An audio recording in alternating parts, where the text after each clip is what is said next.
monde, c'est Jean-Philippe. Et bien aujourd'hui, on va essayer de voir comment on peut réchauffer un plat que vous avez réalisé la veille au Cookéo ou quelque chose que vous voulez réchauffer en fait. Vous voulez utiliser votre Cookéo un petit peu comme une casserole ou un faitout. Eh bien, il y a plusieurs possibilités. Alors la première, c'est tout simplement de se mettre en mode manuel. Et on a bien sûr sur tous les Cookéo une fonction réchauffée.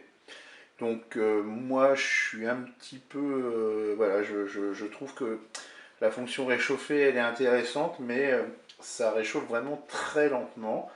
Mais bon, si vous avez le temps, pourquoi pas. Donc là vous mettez sur réchauffer, vous faites OK. Il suffit de fermer le couvercle.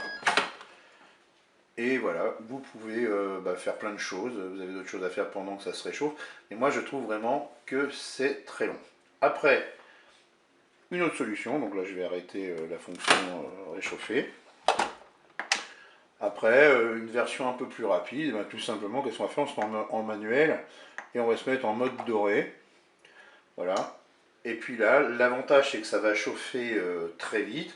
Alors en fonction de votre Cookéo, si vous avez un Cookéo classique, ce sera un petit peu plus long. Si vous avez un Cookéo 150 recettes ou Connect, comme la puissance est un peu plus importante, ça va chauffer un petit peu plus vite. L'inconvénient, c'est que la puissance est quand même relativement assez forte.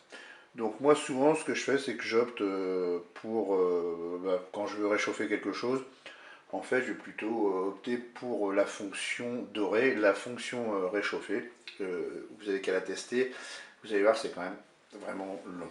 Eh bien écoutez, j'espère que cette vidéo vous aura servi, je vous dis au revoir et à bientôt.